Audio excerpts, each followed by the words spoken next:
everyone. Welcome back to the channel.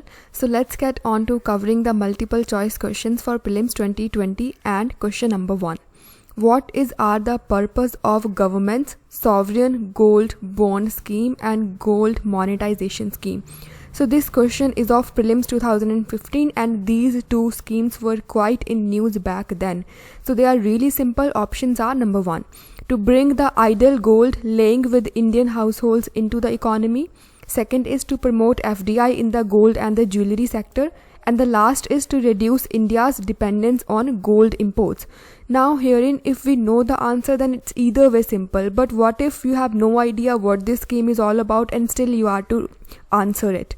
So look at the terms here. It's the sovereign gold bond scheme. So basically a bond in lieu of gold. And second is its gold monetization scheme, that is to monetize the gold. How do we monetize something? We just convert its value into monetary terms. So gold would be converted into money. So maybe you need to somehow submit your gold to some entity, and that's how in return you'll be getting some money. That's basically in general English world gold monetization means. And since in the question the examiner has clubbed these two schemes together, so herein we need to understand the broad crux or the idea here. We really are not supposed to go into the detail. That's the good point about this question. So we have understood the terms. Now let's try reading the options once again. So it is to bring the idle gold lying with the Indian households into the economy. Absolutely yes. This is how something would be monetized, and this is how bond would be issued in lieu of the gold. And second is to promote the FDI in the gold and jewelry sector. This is absolutely ridiculous, absolutely absurd. Why on earth would be promoting the FDI into the gold and jewelry sector? Either way, this is not the sector that is there for the growth prospect of the economy. That's it. Government in fact would be discouraging any such thing, and that's the purpose behind launching these two schemes. Money flowing into the gold and jewelry sector is not good.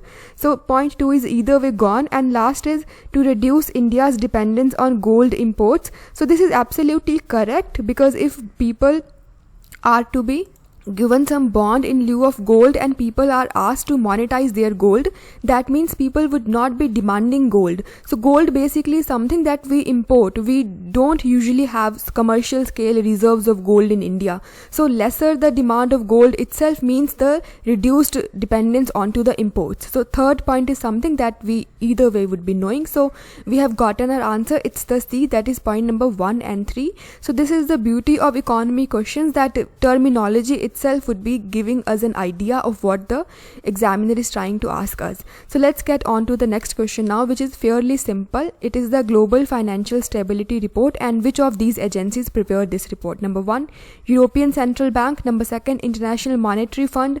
Third is International Bank for Reconstruction and Development, and the last is OECD, that is Organization for Economic Cooperation and Development. So fairly simple question is, if we know it then it's well and good, but what if we don't know? So basically there is just one rule whenever we are talking about any report that covers the macro economy per se. Global means entire earth, financial means financial sector in its entirety. It's not talking about any investment per se or anything related to any particular sector like infrastructure or anything.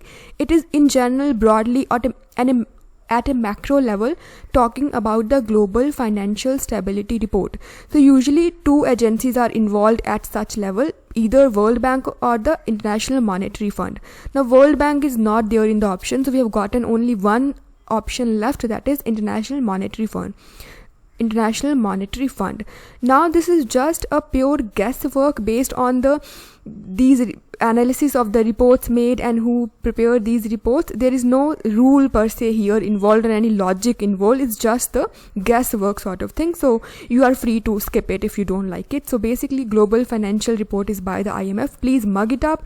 At least memorize the reports that's been released by the International Monetary Fund and the World Bank, because these two are really, really important. And that's it. Let's get on to the third question now, which is again fairly simple. With reference to the Union government, consider the following statements. What are these? Number 1, the Department of Revenue is responsible for the preparation of Union budget that is presented to the Parliament. So does Department of Revenue prepare the Union budget? something to think about.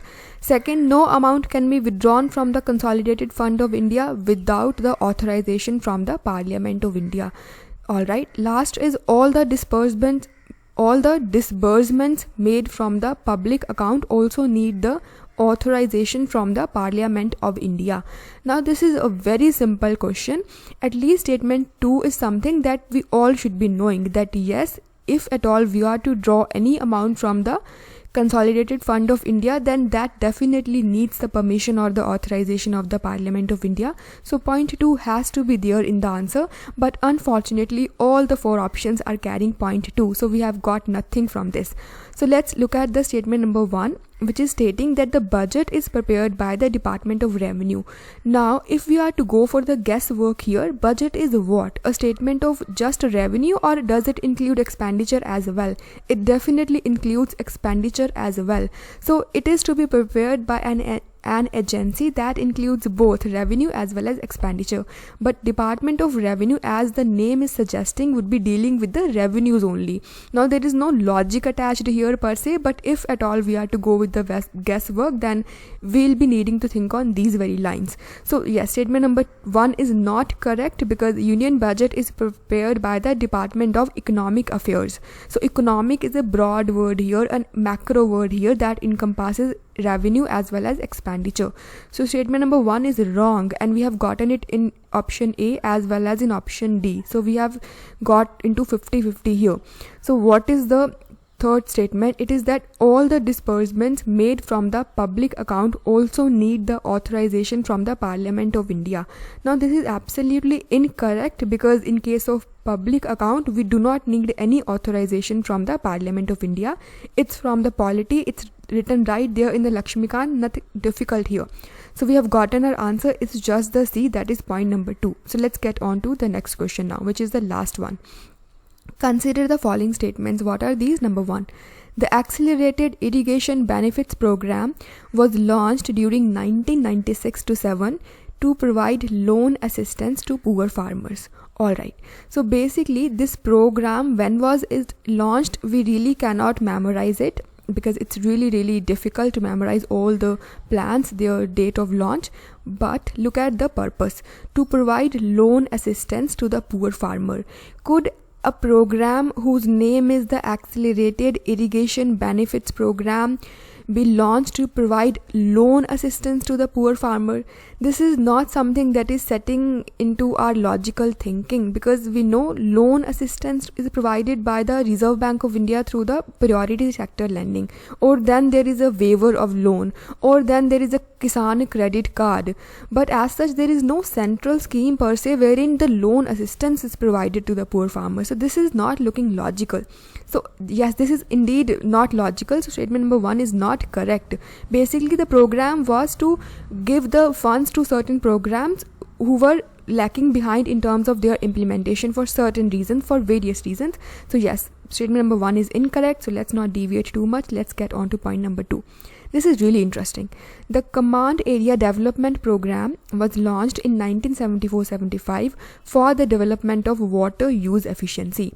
So there is no confusion that yes, Command Area Development Program was indeed for the water use efficiency enhancement, but year of launch is something that can become little difficult to memorize.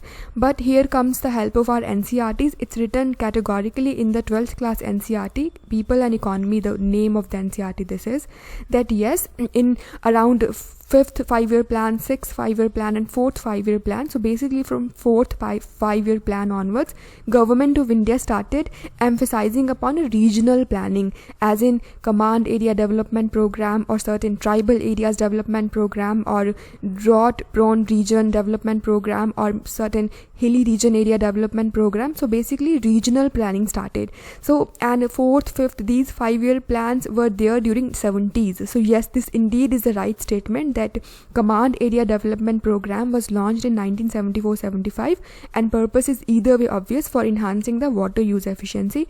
So statement number 2 is correct. So we have gotten our answer. So that's it, we are done. If you've gotten any sort of confusion, then do let me know in the comment section. We'll go through that question once again, and thank you so much for watching, and goodbye.